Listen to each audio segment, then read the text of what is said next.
अंकित अवस्थी, आप हैं मेरे साथ में एक ऐसी खबर पर चर्चा करने के लिए जिसकी डिमांड मेरे बहुत सारे प्यारे साथियों ने कमेंट बॉक्स के माध्यम से हमारे तमाम सेशंस में लिखकर की थी, क्योंकि हमारे बहुत से भाई बहन ऐसे हैं जो कि इस समय तमिलनाडु के अंदर जॉब करने गए हुए हैं, लेकिन वहां पर उनके साथ क्षेत्रवाद के कारण बहुत ज्यादा ज्यादतियां हो रही हैं, बहुत सी मौतों की सूचना है। लेकिन चूंकि यह सूचना अखबारों के माध्यम से है, सोशल मीडिया के माध्यम से है, तो जो प्रभावित पक्ष है, जो इससे प्रभावित है, वो ये कह रहा है कि मेरे साथ ज्यादती हुई है, लेकिन सरकारें अपना बचाव करती हुई दिख रही हैं।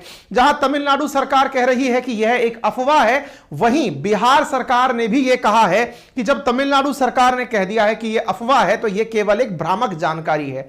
साथियों, चूंकि मेरे बहुत सारे प्यारे साथियों, मित्रों ने जो कि बिहार से संबंध रखते हैं, उन्होंने मुझे लगातार मैसेज करके इस घटना पर प्रकाश डालने की कहा, इसका इतिहास जानने के विषय में चर्चा की और कहा कि इसके समाधान क्या हो सकते हैं, वो एक सेशन इस पर आप करें। तो इसी क्रम में मैं आपके सामने जो प्राप्त इस समय मीडिया पर जानकारी है वो प्रस्तुत करने का प्रयास कर रहा हूं। किसी भी राजनीतिक परिप्रेक्ष्य में इसे देखने से बेहतर होगा कि आप इस घटनाक्रम को जान लें। बाकी आपकी जो राय हो आप अपने मनोमस्तिष्क में बनाएं। सेशन के अंत में कमेंट बॉक्स खुला रहेगा, आप उसे जैसा चाहें वैसा भर सकते हैं। चलिए फिलहाल शुरू करते हैं। मेरे प्यारे साथियों, जैसा कि आप सभी जान रहे हैं, थंबनेल से एक बात दिखाई दे रही है कि तमिलनाडु से डरकर भाग रहे हैं हिंदी भाषी लोग। लेकिन यहां पर जब बात बोलते हैं तो हमने दो लोगों के चेहरे दिखाए हैं, एक तरफ नीतीश कुमार, दूसरी तरफ तेजस्वी यादव। साथियों, ये दोनों ही इस समय बिहार की सरकार चला रहे हैं। आप कहेंगे क्या हिंदी केवल बिहार में बोली जाती है? तो साथियों, यहां पर जो हिंदी भाषी है वो असल मायने में बिहार के हमारे जो साथी श्रमिक बनकर तमिलनाडु में काम कर रहे हैं, उन्हें इस तरह की घटना का सामना करना पड़ रहा है, क्योंकि हाल ही में सुर्खियां बनी हैं। सुर्खियां क्या बनी हैं कि लगभग 15 लोगों को मारा गया है। अब यह तथ्यात्मक रूप से कितना सही है कितना गलत है, इसके बारे में जानकारी लोगों के माध्यम से है, सरकारी मीडिया के माध्यम से नहीं है। इसलिए मैं केवल यह कहूंगा ऐसा मीडिया में चल रहा है। यहां पर आप देख सकते हैं बिहार की असेंबली के अंदर, चूंकि बिहार में अपोजिशन के अंदर बीजेपी बैठी है, तो उसने प्रोटेस्ट किया सरकार के खिलाफ और कहा कि जो भी श्रमिक साथी तमिलनाडु के अंदर जा रहे हैं उनकी हिफाजत के लिए बिहार सरकार क्या कोई काम करेगी, अदरवाइज नहीं तो बिहार सरकार के मुख्यमंत्री को अपने पद से इस्तीफा दे देना चाहिए। सीएम नीतीश कुमार ने भी अपना कंसर्न इस बात पर व्यक्त किया कि तमिलनाडु में उनके मजदूरों के साथ जो हो रहा है उस पर वो चिंतित हैं। इसके साथ साथ आप देख सकते हैं कि बीजेपी चूंकि बिहार के अंदर अपोजिशन में है, तो उन्होंने अपने द्वारा जो सरकार सत्तारूढ़ पार्टी है इस समय बिहार में और तमिलनाडु में, उनके खिलाफ प्रदर्शन किया। अब ये तो हो गई राजनीतिक पार्टियों के द्वारा उठाए गए मुद्दे। हो क्या रहा है वो मैं आपको बताता हूं। साथियों, इस समय ट्विटर पर तमिलनाडु ट्रेंड कर रहा है। कारण इसका क्या है? ये वाली तस्वीरें हैं। हो सकता है ये तस्वीरें आपको विचलित कर दें, लेकिन जो सोशल मीडिया पर, ट्विटर पर तस्वीरें तैर रही हैं, उन तस्वीरों को देखकर हो सकता है आप में से बहुत सारे साथी उद्विग्न हो उठे, परेशान हो जाएं, विचलित हो जाएं। ये तस्वीरें बयान कर रही हैं कि बिहार के मजदूरों के साथ कुछ ऐसा तमिलनाडु में हो रहा है। अगेन, इसकी सत्यता हम प्रमाणित नहीं करते। प्रमाणित क्यों नहीं करते? क्योंकि ये किसी भी ऑथेंटिक सोर्स से बाहर नहीं आई हैं।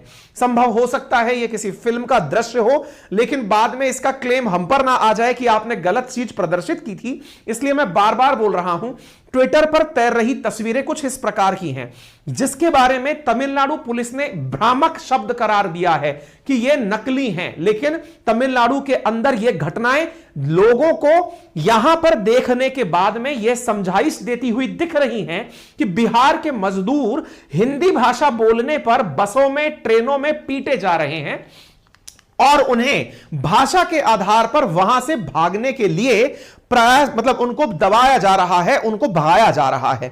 साथियों, ऐसी बहुत सी तस्वीरें रेलवे स्टेशनों पर दिखाई दे रही हैं, जिसमें बिहार के मजदूर ट्रेनों का इंतजार करते हुए तमिलनाडु में दिख रहे हैं और वो अपने क्षेत्र को वहां से छोड़कर वापस अपने राज्य की तरफ लौट रहे हैं।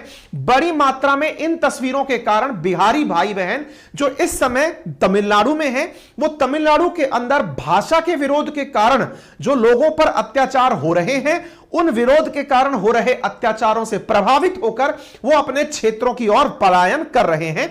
ये तस्वीरें इस बात को बयान करती हैं। तमिलनाडु में बिहारी मजदूरों पर हमले किए जा रहे हैं और हिंदी भाषी बिहारी मजदूरों को चुन चुनकर हत्या किए जाने का आरोप है, ऐसा अखबारों के अंदर मीडिया रिपोर्ट से आया है। जहां कई मीडिया रिपोर्ट्स में 5 मजदूरों की हत्या की बात लिखी गई है, 50 से अधिक मजदूरों पर हमले हुए हैं, वहीं पर कहीं विधानसभा के अंदर, बिहार विधानसभा में भी इस बात के ऊपर सवाल उठाए गए हैं कि हिंदी भाषा बोलते हुए लोग पीटे जा रहे हैं और ऐसी स्थिति में यह मुद्दा बिहार विधानसभा में प्रमुखता से उठाया गया है। एक मीडिया चैनल के द्वारा इस खबर को कवर किया गया जिसमें लोगों से यह बात पूछी गई। यहां पर यह मीडिया चैनल जो है दैनिक भास्कर है, इन्होंने बकायदा ये यहां पर बोलते हुए पाए जा रहे हैं कि वहां हिंदी भाषी लोगों के साथ बहुत गलत हो रहा है। क्यों? हम लोग हिंदी वाले हैं ना, इसीलिए वो लोग सिर्फ तमिल वाले ही वहां रहना चाह रहे हैं। जमुई बिहार के ये नागरिक हैं। 14 का मर्डर हो गया है। 14 लोग। इन्होंने अपने द्वारा कहा कि 14 लोगों का मर्डर हो चुका है। मारपीट बहुत हो रही है। ऐसे ही जमुई बिहार के और एक व्यक्ति हैं, उन्होंने भी यही वाली बात दोहराई है। वहाँ के जो नागरिक है वो लोग भगा रहे हैं। क्यों भगा रहे हैं? वहाँ वो लोग का काम नहीं मिल रहा है इसके कारण। और आप लोग के साथ में क्या क्या हो रहा है वहाँ पे? बहुत मारपीट हो रहा है हिंदी। ये दैनिक भास्कर ने, संवाददाता ने वहां जाकर कुछ पत्रकारों से चर्चा की। मारपीट करता था, हिंदी ब्लॉग बता यहाँ से जाओ, मारपीट करता था तमिलनाडु में। तो एक तरह से तमिलनाडु के बिहारी मजदूरों का जो पलायन हो रहा है उसकी तस्वीरें सामने आ रही हैं और प्रत्यक्षदर्शी, जहां एक और तमिलनाडु की सरकार और मुख्य जो वहां की पुलिस है वो इस बात से इनकार कर रही है कि ऐसा कुछ भी नहीं हुआ है, वहां पर कुछ लोग इस तरह के बयान देते हुए मीडिया के सामने अपने अनुभव सामना करते हुए, अपने अनुभव साझा करते हुए दिखाई दिए हैं। कुछ इसी तरह का एक वीडियो और इस समय वायरल हो रहा है जिसमें कहा जा रहा है कि त्रिपुरा से लौटे असगरगंज थाना क्षेत्र में एक व्यक्ति ने बताया कि त्रिपुर में हमारी कॉलोनी के आसपास हिंदी भाषियों पर अभी हमले नहीं हो रहे हैं, लेकिन कुछ ही दूर पर हिंदी भाषियों पर लगातार हमले होने से वहां पर दहशत का माहौल बना हुआ है। ऐसी स्थिति में ट्रेन की टिकट नहीं मिल रही है, जैसे तैसे ट्रेन में घुसकर अपने शहर की तरफ लौटा जा रहा है।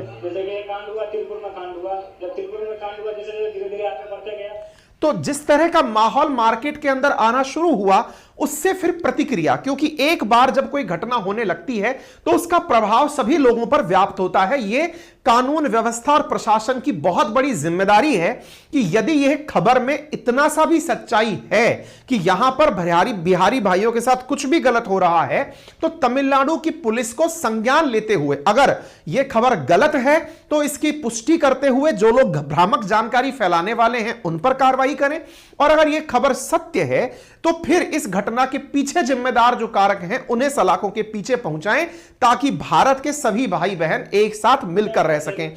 ऐसे ही बहुत सारी जानकारियां जब निकल कर आई तो यह बात समझ में आई कि यह घटना असल मायने में तमिलनाडु, जो दक्षिण भारत में स्थित राज्य है, यहां पर जिन राज्यों की जानकारी बाहर निकल कर आ रही है उनमें तिरुपुर नामक जिला जो है वो काफी प्रमुखता से सुर्खियों में है, जिसकी एक तरफ सीमा कोयंबटूर, दूसरी तरफ इरोड से लगती है, यहां पर दूसरी तरफ करूर और डिंडीगुल से लगती है। इस तिरुपुर से बहुत ज्यादा घटनाएं निकल कर आ रही हैं।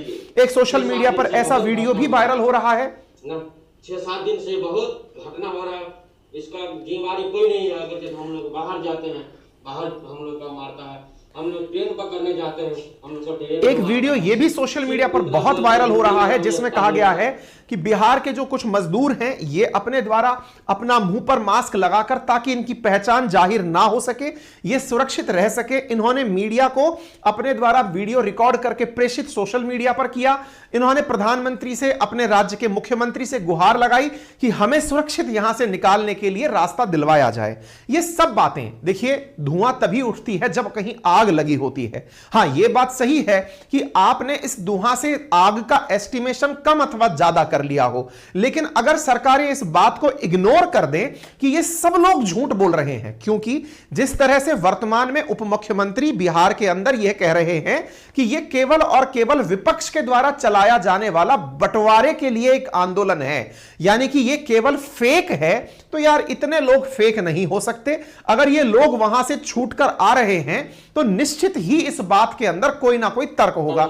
अच्छा, इस बात को लेकर के यहां पर आप देख सकते हैं लोगों के द्वारा पलायन करते हुए, अपने सामानों को पैक करते हुए आप देख सकते हैं। अच्छा, इस दौरान जब आप ये सेशन सुन रहे हैं, आप में से बहुत सारे लोगों के मनोमस्तिष्क में एक सवाल पैरेलली आना शुरू हो गया होगा कि आफ्टर ऑल ऐसा क्या कारण है कि बिहार के लोग बहुत ज्यादा पलायन करते हैं, यानी कि बिहार छोड़कर कभी महाराष्ट्र में काम करने जाते हैं, कभी गुजरात में जाते हैं, कभी तमिलनाडु में जाते हैं, कभी दिल्ली आते हैं। ऐसा है क्या?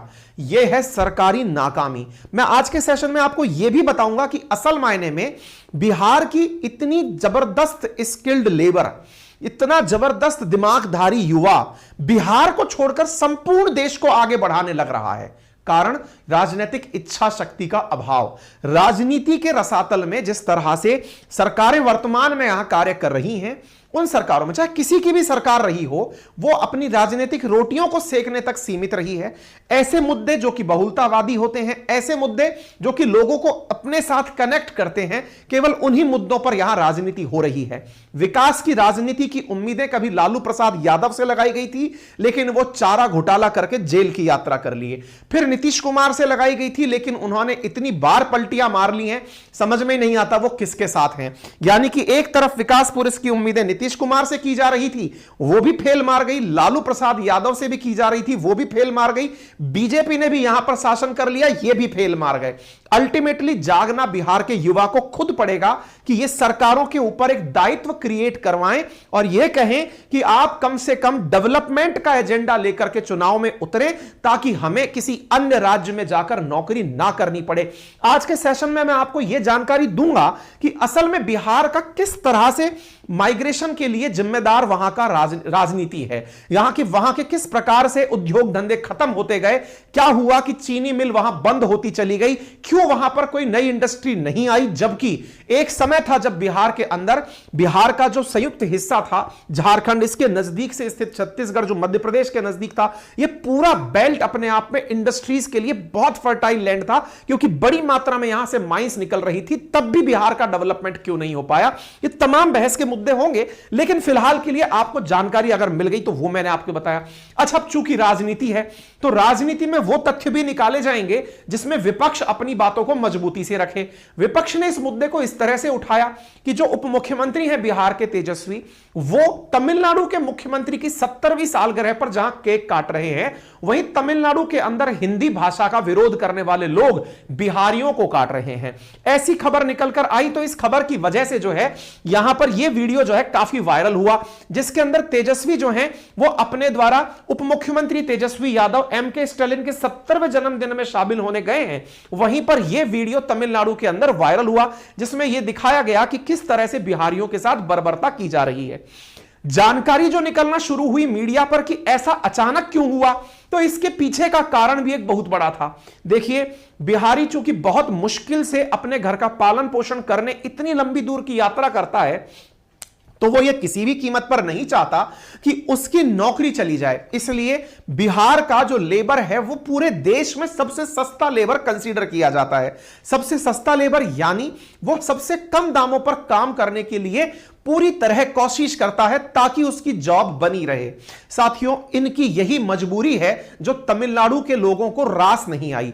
असल मायने में यह पता चला कि जिस जगह से यह विवाद शुरू हुआ, वहां पर कुछ मजदूरों ने बिहारी मजदूरों पर दबाव बनाया कि वे न्यूनतम मजदूरी 1200 रुपए लेने की मांग करें, लेकिन बिहारी मजदूरों ने कहा कि हम मात्र 800 रुपए में ही काम करने में सक्षम हैं, हम 800 रुपए प्रतिदिन दिहाड़ी लेकर ही अपना काम कर सकते हैं। इस बात को लेकर के जो तमिलनाडु के मजदूर थे, उन्हें बिहारी मजदूरों से मतलब नफरत हुई कि इनकी वजह से हमारी तनख्वाहें नहीं बढ़ रही हैं।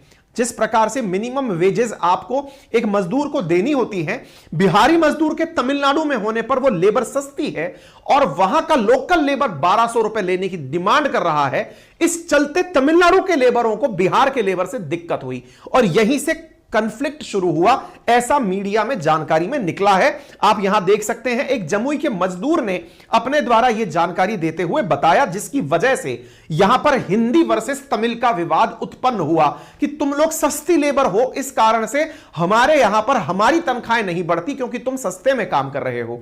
इस वजह से यह विवाद उठना शुरू हुआ। फिर सरकार में पक्ष विपक्ष का जो काम है वो लोग वो कर रहे हैं। बीजेपी के द्वारा पोस्टर जारी किया गया कि असंवेदनशीलता की भी एक हद होती है। जिस स्टालिन के राज्य में 12 बिहारी मजदूरों की हत्या हुई, उस स्टालिन का जन्मदिन तेजस्वी मना रहे हैं।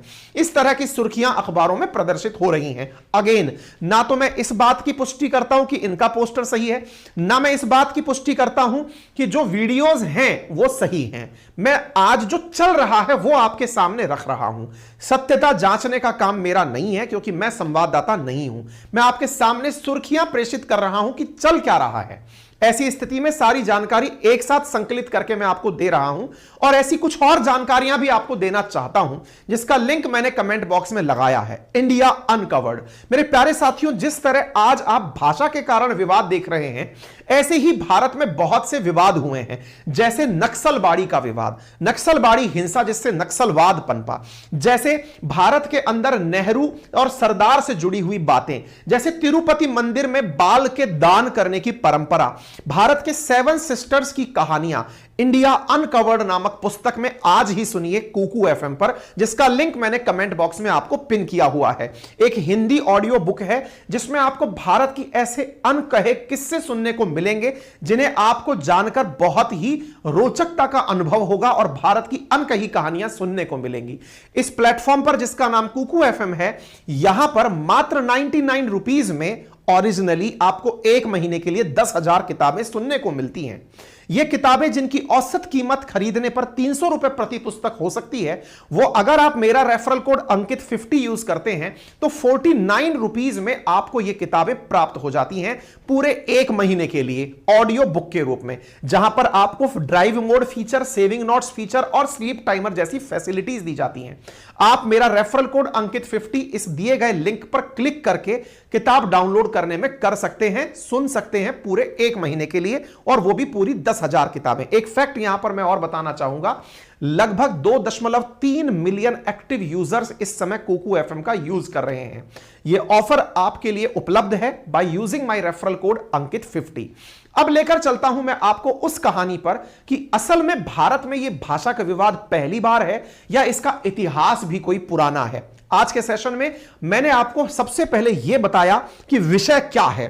अब मैं आपको विषय का थोड़ा सा इतिहास और इतिहास के साथ साथ भारत की राजनीतिक व्यवस्था में कब कब भाषा को लेकर के विवाद हुए उसकी कुछ तथ्यात्मक जानकारी रखता हूं। मेरे प्यारे साथियों, भारत के साथ में एक बहुत बड़ी आयरनी यह है कि हमारे देश को जहां राष्ट्रीयता, राष्ट्र प्रेम, राष्ट्रीय भावना बांधे रखी है, लेकिन आज तक हमारे देश में कोई भी राष्ट्रीय भाषा नहीं है।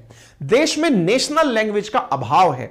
बहुत से राजनेताओं ने चाहा कि हिंदी को राष्ट्रीय भाषा का दर्जा दिला दिया जाए, लेकिन दक्षिण भारत में रहने वाले लोग जिनकी अपनी नेटिव लैंग्वेज जैसे तमिलनाडु में तमिल, केरला में मलयालम, आंध्र प्रदेश में तेलुगु है, कन्नड़ है, उन लोगों को ऐसा लगता है कि उन पर हिंदी जबरदस्त रूप से थोपी जा रही है।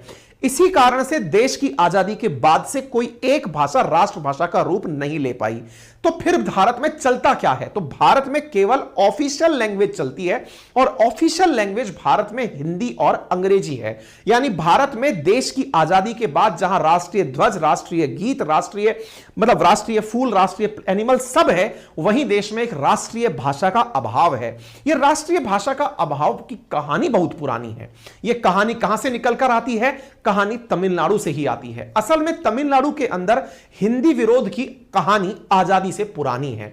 असल में कहानी की शुरुआत होती है वर्ष 1916 से, जिस समय आजादी से पहले रेडियो स्टेशन का नाम आकाशवाणी रखा गया। आकाशवाणी जो कि एक हिंदी का शब्द है, इस पर तमिल लोगों ने विरोध जताया और 1916 के अंदर मरियामलाई अडिगल नाम के एक सामाजिक कार्यकर्ता ने स्वतंत्र तमिल आंदोलन चला दिया, जिसके चलते 2 युवा मद्रास रेडियो स्टेशन नाम के साथ आकाशवाणी जारी जोड़े जाने के विरोध में अनशन पर बैठ गए थे।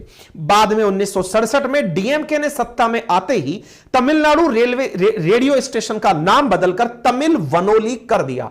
यानी हिंदी के प्रति जो इन क्षेत्रों के अंदर प्रतिकार का भाव है, उसके चलते जो ऐतिहासिक जानकारी मिलती है वो 1916 से है।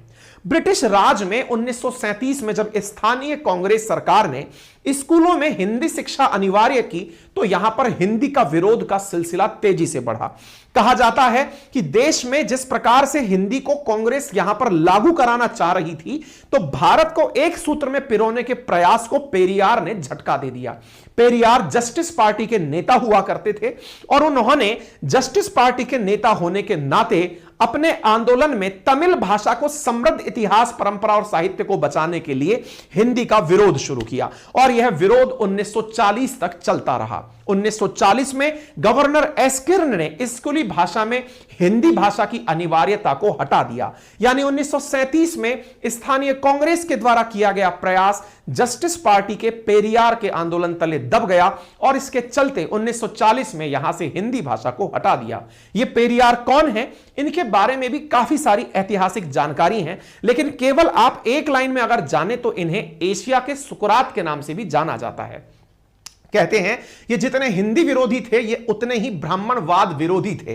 ब्राह्मणवाद विरोधी होने के नाते इन्होंने दलितों के आरक्षण की मांग की थी। इवन ये वो व्यक्ति हैं जिन्होंने द्रविड़ के लिए द्रविड़स्तान की मांग की थी, यानी भारत से एक अन्य स्थान की मांग की थी। पेरियार की कहानी कभी और कवर करेंगे, लेकिन फिलहाल के लिए हम थोड़ा इसी आंदोलन के कुछ और आपको पहलू बताते हैं। वर्ष 1946 से 50 के बीच में फिर से हिंदी विरोधी आंदोलन का दूसरा दौर शुरू हुआ। 46 से 50 के दौरान सरकार ने स्कूलों में फिर से हिंदी लाने की कोशिश की। एक समझौते के तहत हिंदी को वैकल्पिक विषय के रूप में शामिल करने का फैसला किया गया। 1953 में डीएमके ने कल्लूकुड़ी का नाम बदल करके डालमियापुरम कर दिया। डालमिया जो कि एक उद्योगपति थे रामकृष्ण डालमिया, उनके नाम पर किया गया था। इसे वहां की सरकार ने उत्तर द्वारा दक्षिण के शोषण के रूप में रिकॉग्नाइज किया। 1959 में तत्कालीन प्रधानमंत्री पंडित नेहरू ने संसद को भरोसा दिलाया कि गैर हिंदी भाषी राज्य फैसला ले सकते हैं कि अंग्रेजी कब तक उनकी आधिकारिक भाषा रहेगी।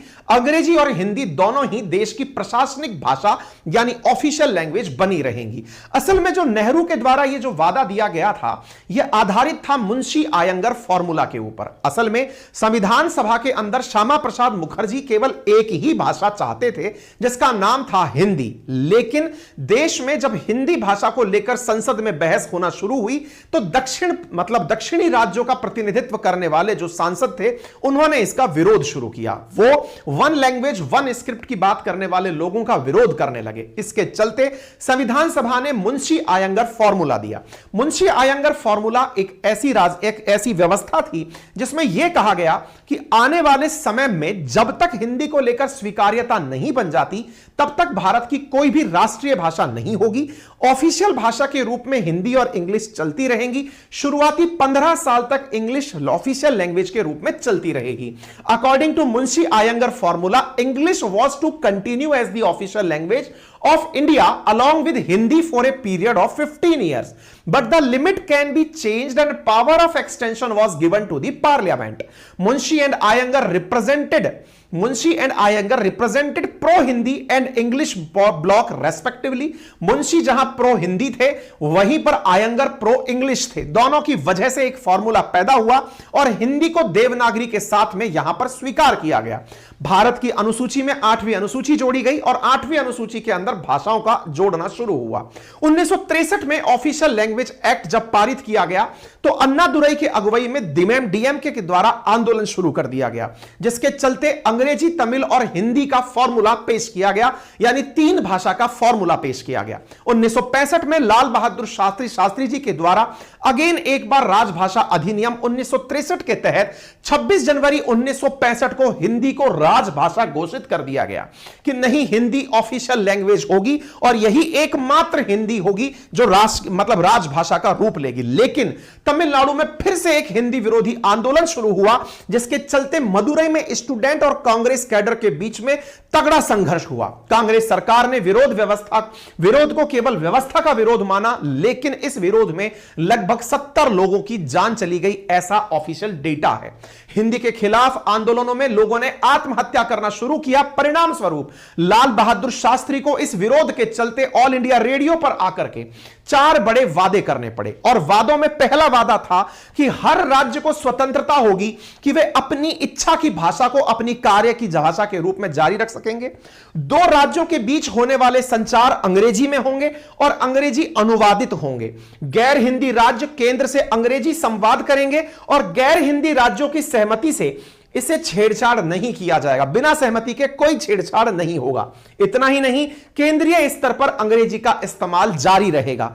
इस आश्वासन के बाद यह आंदोलन समाप्त हुआ। कहने का कुल मिलाकर अर्थ यह है कि तमिल क्षेत्र के अंदर जो हिंदी विरोध है, इसकी कहानी आजादी से पहले की है, जो समय समय पर तूल पकड़ती रहती है। वर्ष 2004 में कुछ भाषाओं को 8वें शेड्यूल में जोड़कर 22 क्षेत्रीय भाषाओं को इसके अंदर शामिल कर लिया गया। फिलहाल भोजपुरी राजस्थानी भाषा को 8वें शेड्यूल में शामिल करने की मांग चल रही है। कहने का कुल जमा बात यह है कि कुल मिलाकर के सरकारों का प्रयास तो हिंदी भाषा को राष्ट्रीय भाषा बनाए जाने का लगातार रहा है, लेकिन दक्षिण राज्यों के अंदर बढ़ते विरोध के कारण इस पर कभी भी सकारात्मक कार्रवाई नहीं हो सकी। हालांकि पूरे देश के अंदर हिंदी बोलने वालों की संख्या लगातार बढ़ती जा रही है। 2011 के आंकड़े 43% लोग ऐसे हैं तमिल, तेलुगु, कन्नड़ और मलयालम के अंदर जो ये मानते हैं कि हिंदी को मातृभाषा माना जाए। यह संख्या लगातार 37 से बढ़कर 43% तक पहुंच चुकी है।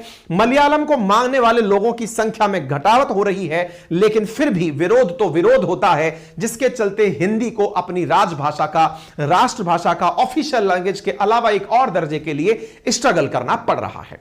यह थी हमने आपको दी तथ्यात्मक जानकारी। अब आते हैं हम आपको इस प्रकार की और जानकारियों में अगर रुचि है तो उसकी जानकारी देने। यदि आप में से कोई भी साथी चाहता है कि Indian polity, geography, Indian economy, history, इनसे जुड़ी हुई जानकारी आपको चाहिए, आपका मन करता है कि नहीं मुझे भारत का इतिहास जानना है, तो आपके लिए हम एक ऑफर लेकर आए हैं। हमारा एप्लीकेशन है RNA बाई अंकित अवस्थी के नाम से, प्ले स्टोर पर उपलब्ध है, जहां पर आपको history, geography, polity, economy foundation level पर मात्र 1999 में पूरे 1 साल के लिए प्रिपेयर कराई जा रही है।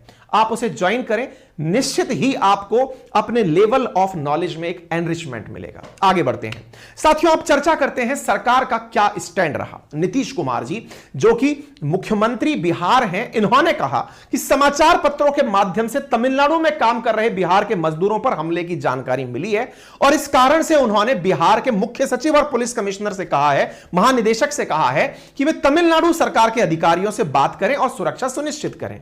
अब तमिलनाडु की बात सुनिए। तमिलनाडु के डीजीपी ने कहा कि ऐसा कुछ है ही नहीं, बिहारी माइग्रेंट पर यह बातें जो हैं ये केवल एक झूठ है और इसे जबरदस्त प्रकार से फैलाया जा रहा है। यानी कि तमिलनाडु के डीजीपी ने इस बात से इनकार कर दिया, और इनकार करके उन्होंने कहा कि तथ्य को तोड़ मोड़ कर दिखाया जा रहा है, ऐसा सच्चाई में कुछ नहीं है। ऐसा कहते हुए उन्होंने अपनी बात करी।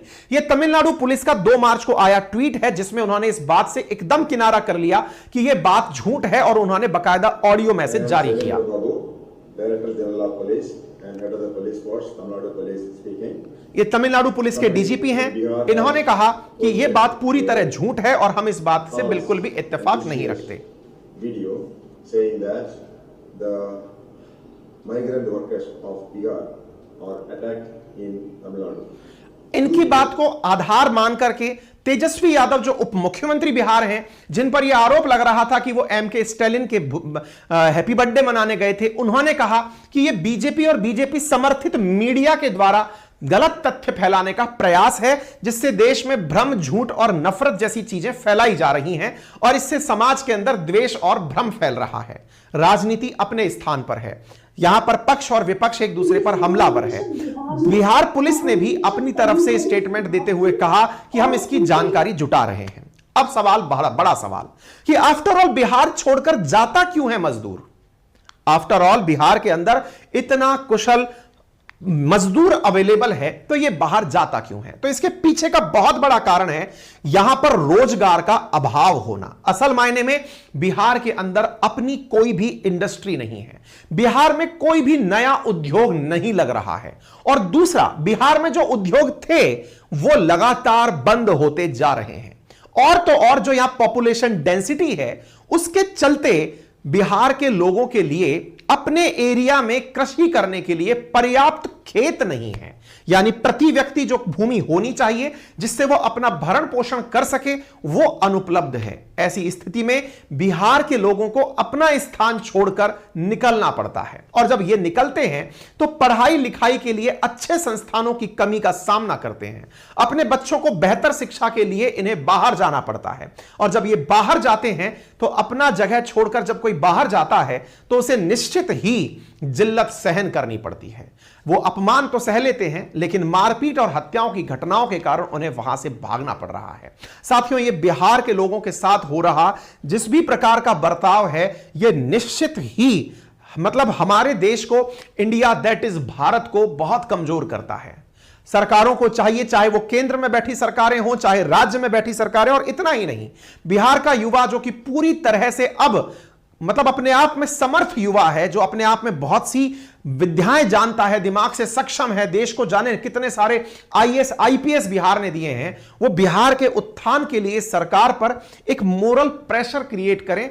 जब भी किसी राजनेता से मिले तो उससे सवाल यह ना हो कि मुझे आपने कितना % आरक्षण दिया या मुझे आपने कितनी नौकरियां दी। असल मायने में साथियों, सरकारी नौकरियों से 2-5 परिवारों का भला होता है, लेकिन जब आपके राज्य में इंडस्ट्री आती है तो प्रत्यक्ष के साथ साथ अप्रत्यक्ष रोजगार का बढ़ावा होता है। सरकारी नौकरियों का विरोध नहीं कर रहा हूं, लेकिन सरकारी नौकरी के साथ साथ जब इंडस्ट्री आती है तो राज्य में निवेश आता है। राज्य में निवेश आता है, सड़कों का निर्माण होता है, बिजली की व्यवस्थाएं सुनिश्चित की जाती हैं, लोगों के लिए नए नए साधन विकसित किए जाते हैं। केवल 400-500 वर्कर जो वहां फैक्ट्री में काम करते हैं उतना ही नहीं, उनसे इनडायरेक्टली कनेक्टेड बहुत सारे लोगों को रोजगार मिलता है। इसी को इन्वेस्टमेंट कहा जाता है। सरकारों पर यह जिम्मेदारी आप लोग आधारित करें कि आप कैसे ना कैसे करके बिहार में रोजगार के स्तर डेवलप करें। साथियों, एक समय था जब बिहार के अंदर चीनी मिलों के कारण रोजगार मिला करता था, लेकिन अब लगभग 250 चीनी मिल बंद पड़ी है। कर्मचारियों को चीनी मिल से कोई भी मुनाफा नहीं हो रहा है। बिहार में सरकार तो बदलती चली गई लेकिन हालात जस के तस रह गए। कहते हैं 1960 से लेकर 1990 के बीच में 30 सालों के अंदर बिहार में 25 मुख्यमंत्री बदले, 4 बार राष्ट्रपति शासन लगा, लेकिन 1990 से 20 के बीच में 30 सालों के अंदर 4 बार ही मुख्यमंत्री बदले। जब लालू प्रसाद यादव आए थे 1990 में तो उनसे उम्मीद जगी थी कि ये जमीनी स्तर के आदमी हैं, बिहार में अब उद्योग जरूर लगेंगे, लेकिन कहते हैं कि परिणाम इससे बिल्कुल उलट रहा। उन्होंने अपने शासन में बिहार में सामंतवाद और समाजवाद के बीच की लड़ाई में अपनी यात्रा निकाल दी। लालू ने समाजवाद के चक्कर में उद्योगों को वहां से हटने के लिए मजबूर कर दिया, और नए उद्योग तो लगे नहीं, जो पुराने थे वो भी बंद हो गए। नतीजतन 1990 में जो भी बिहारी लोग लालू यादव से उम्मीदें लगा रहे थे वो फिर पलायनवाद की तरफ किनारा कर लिए, और यहां से लोग निकल करके अन्य राज्यों की तरफ पलायन करने लगे। बाद में फिर उम्मीद जगी नीतीश कुमार जी से। नीतीश कुमार सीएम बनने से परिवर्तन की एक उम्मीद तो जगी थी, लेकिन उन्होंने अपना विकास नालंदा के आसपास ही केंद्रित कर दिया जहां से वे चल रहे थे। फिर रहा सहा कसर शराबबंदी ने पूरा कर दिया। शराबबंदी हालांकि राज्य अपनी शासन व्यवस्था में दिखाती है, लेकिन शराबबंदी के लिए जो आवश्यक फैक्ट्रियां लगा करती थी जिनसे थोड़ा बहुत रोजगार आता था, वो भी ये एक बहस का विषय है कि शराब से रोजगार आता है कि अवनति आती है। लेकिन अब बिहार में लोग नकली शराब पी करके, स्मगलिंग करके शराब पी करके अपना नुकसान कर रहे हैं। कुल मिलाकर बात यह है कि किसी एक व्यक्ति को दोष देना जिम्मेदार नहीं है। मतलब दोष देकर के आप जिम्मेदारियों से किनारा नहीं कर सकते। असल में आप अपने ऊपर भी जिम्मेदारी लीजिए, क्योंकि जब तक आप सरकारों पर जिम्मेदारी डालते रहेंगे तब तक आपको वैसी ही सरकारें मिलेंगी जैसी आप अपेक्षा करते हैं।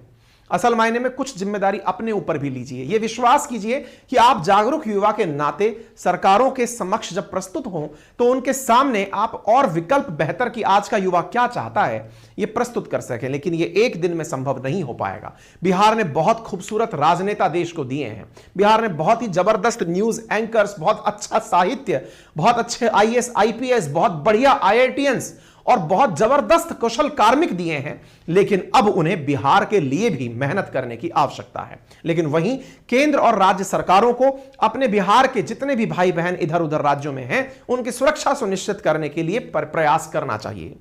उम्मीद है कि आप सभी साथियों को यह जानकारी समझ आई होगी। यदि जानकारी समझ आई हो तो अपने साथियों के साथ जरूर साझा करें। मैंने कुकू एफएम का लिंक पिन किया है, आप चाहें तो अंकित 50 यूज करके उसे यूज कर सकते हैं। और हां, अगर आपको यह पूरा वीडियो समझ में आ गया है तो वीडियो के राइट हैंड कॉर्नर पर नीचे एक सब्सक्राइब का बटन दिया हुआ है, उसे आप क्लिक कर दें, ताकि भविष्य में जब भी मैं कोई जानकारी आप तक लेकर आऊं तो वह जानकारी आप तक बिना किसी पेमेंट के पहुंच जाए बहुत जल्दी से। क्लिक करने का कोई चार्ज नहीं लगता। और ऑलरेडी अगर आपने सब्सक्राइब कर रखा है तो वीडियो को अपने साथियों से साझा कर दें। चैनल पर नए हैं, वीडियो से साझा कर चुके हैं तो लास्ट में वीडियो को लाइक भी कर जाएं। बाकी इतना ही जो मैंने आपको अन्य जानकारी दी। हमारा अन्य एक YouTube channel RN by Ankit Awasthi sir है, जो कि पूरी तरह छात्रों को समर्पित है। हमारा application RN by Ankit Awasthi है, जहां पर पेड कोर्सेज उपलब्ध हैं मात्र 1999 में। हिस्ट्री, ज्योग्राफी, पॉलिटी, इकोनॉमी, ये हर मतलब देश के सिटीजन को जानना जरूरी होता है। परीक्षा को तो एक अपना बहाना चाहिए कि इस एग्जाम के लिए जरूरी है। मैं ये मानता हूं कि आज की जितनी मैकाले शिक्षा पद्धति है ना, लोग इंजीनियरिंग की दिशा में भाग रहे हैं या फिर 12वीं तक कुछ और करने लग रहे हैं, उन्हें अगर ये 4 सब्जेक्ट समझ में आ जाएं तो देश की बहुत सी चीजें उन्हें समझ में आ जाएंगी। ये जर्नलाइज्ड तरीके से परीक्षा के लिए तो उपयोगी है ही, लेकिन आप सबके लिए भी जानना जरूरी है। RN by Ankit Awasthi application पर उपलब्ध है। थैंक यू सो मच, अपना ख्याल रखें।